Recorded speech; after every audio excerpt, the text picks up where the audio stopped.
Everyone you meet will only be there for a season. You might be their summer, you might be their spring. And they might be helping you out of a winter, but all people are only going to be in your life for a season. Some, if you're very lucky, will be around to see long periods of your life. It's a blessing to have a friend, to have a wife or a husband or a relationship for a lifetime, but everything will fade. Your relationships with your parents, with your siblings, they will fade. There is an expiration date on it. On all things, there is an expiration date. There is only a certain amount of time that you can experience life with that person or with whatever moment you're experiencing. Keep that in mind.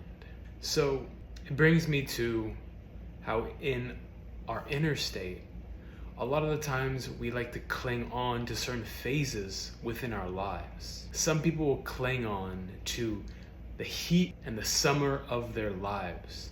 When they were 18, 19, 20 or whatever. Maybe it's when you were 30 and you felt like you were in your prime.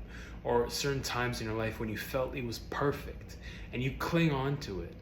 Or you can go to the opposite way, when people are so stuck in depression, so stuck in the pain of their lives, or a certain time when they were deeply traumatized. They stay within that season. And with both the good and the bad, they are stuck and they can never see clear.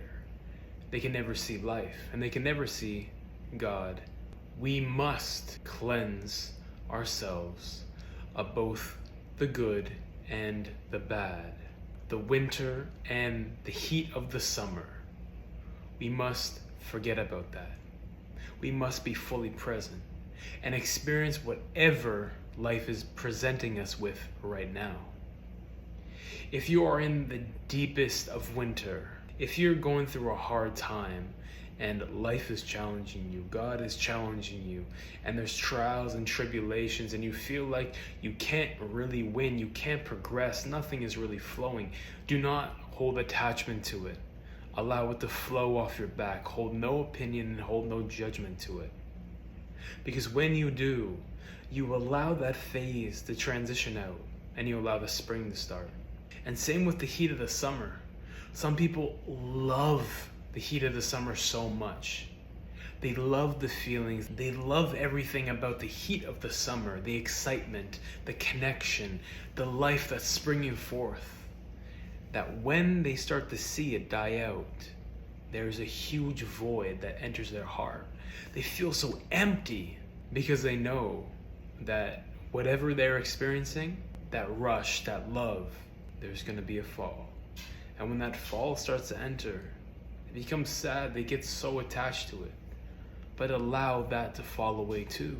Do not hold attachment, because every season brings with it a newness. That's essential for your self-growth and for God to be guiding you correctly in this life.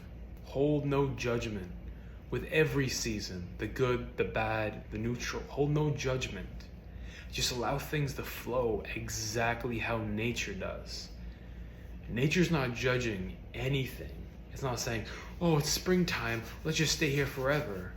It just knows to move on to the next. And when the summer is at its peak, it says, time for resting. Let's rest now.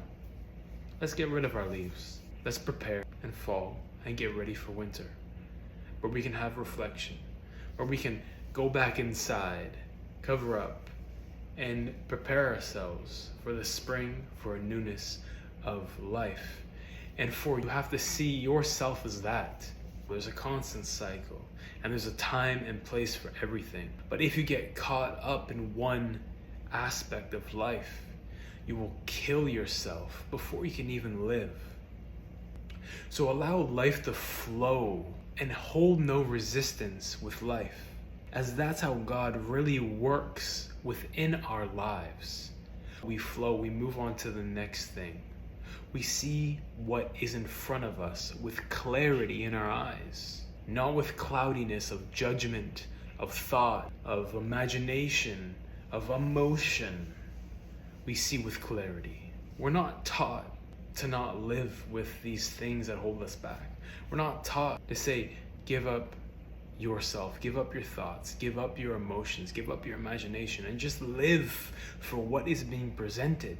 But we have to, because that is freedom. There's no chains within our energy. There's no chains within us. We are free and we are clear, and we can love with clarity, without judgment. And that is true growth.